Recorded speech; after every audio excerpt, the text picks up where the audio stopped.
नमस्कार। अगले 12 दिनों में बिहार में एक नई सरकार बन जानी है। एक नया मुख्यमंत्री सूबे को मिल जाना है। तो इस सत्ता शीर्ष की इस बड़ी कुर्सी के लिए कुछ तो घोषित उम्मीदवार है जो आप जानते हैं, कुछ अघोषित उम्मीदवार भी हैं और कुछ छुपे हुए खिलाड़ी भी हैं।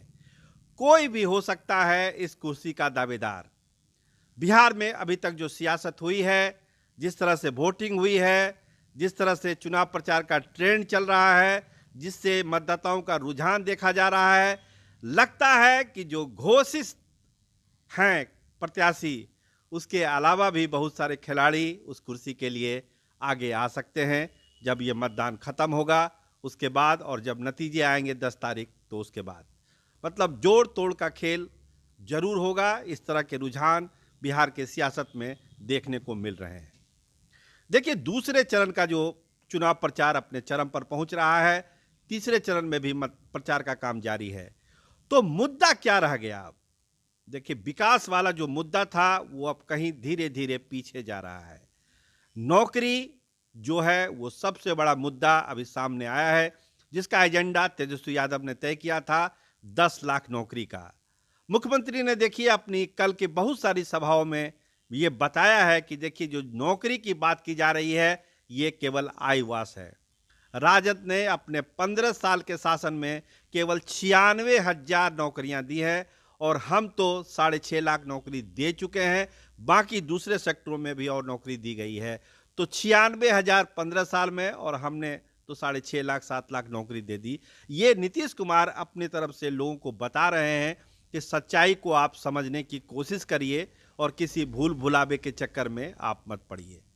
लेकिन राजद का ये जो हिट आइटम है, इसको लेके हुए आगे बढ़ रहा है कि पहली कलम से हम युवाओं को 10 लाख नौकरी देंगे।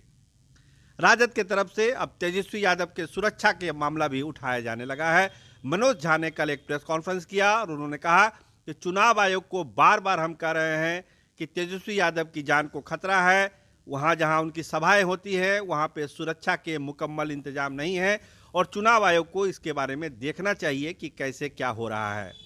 कल जो एक वीडियो वायरल हुआ था तेजस्वी यादव का, उसको लेके भी सफाई आई है। उस लड़के ने खुद सफाई दी है कि अगर तेजस्वी यादव हमको पीछे नहीं खींचते तो मेरे साथ कोई हादसा हो सकता था, क्योंकि हेलीकॉप्टर वहाँ पे चालू हो रहा था। तो अपने तरफ से सफाई राजद ने दे दी कि तेजस्वी यादव का व्यवहार इस तरह से नहीं था जिस तरह से कल पूरे दिन इसको प्रचारित किया गया। तो जनता दल यूनाइटेड और राजद के तरफ से तो ये चल ही रहा है।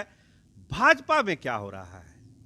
भाजपा बहुत ही गहन मंथन कर रही है दूसरे और तीसरे चरण के लिए। उसको लगता है, ये एक एहसास है कि नाराजगी है जनता में, तो वो सत्ता नेतृत्व के लिए है। नीतीश कुमार के लिए नाराजगी भाजपा भी महसूस कर रही है, और उसको लगता है कि भाजपा को लेकर इतनी नाराजगी नहीं है जितना जनता दल यूनाइटेड को लेकर है।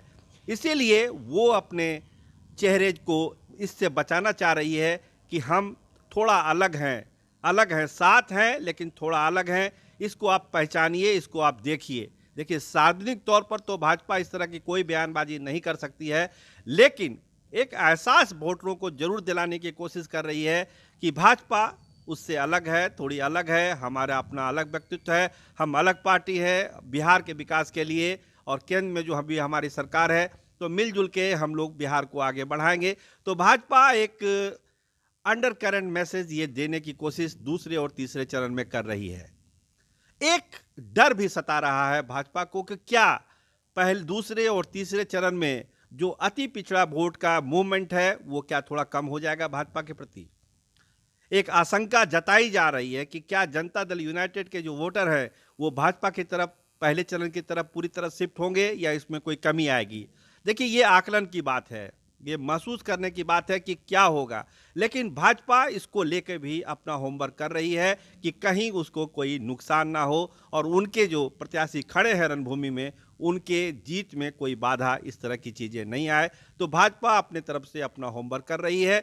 छोटी पार्टियां, कल भी मैंने आपको कहा था कि छोटी पार्टियां बड़ा रोल अदा करने वाली है बिहार के 2020 के चुनाव में, और चुनाव के बाद जो समीकरण बदलेगा उसमें भी छोटी पार्टियों और निर्दलीय उम्मीदवारों का बहुत ही अहम रोल होने वाला है।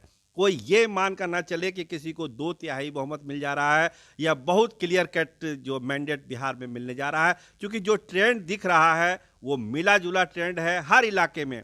आप सारण के इलाके में चले जाइए, आप मिथिलांचल में चले जाइए, मगध में तो चुनाव हो चुका है, बाकी किसी इलाके में आप जाएंगे तो आपको मिला जुला ट्रेंड मिलेगा। ऐसा नहीं है कि किसी इलाके में कोई पार्टी बहुत आगे जा रही है और कोई पार्टी बहुत पीछे जा रही है, जैसा कि पहले चरण में भी हुआ है। पहले चरण में कहीं में कोई शक नहीं है कि महागठबंधन का अपराजित है, वो हम पहले भी आपको बता चुके हैं।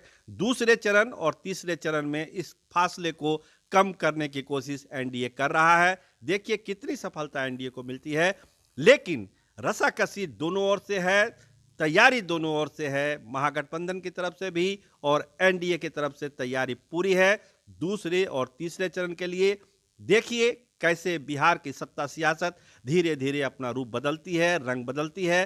पल पल की खबर हम आपको देते रहेंगे। कैमरामैन अर्पित आनंद के साथ मैं सरोज सिंह, धन्यवाद, नमस्कार।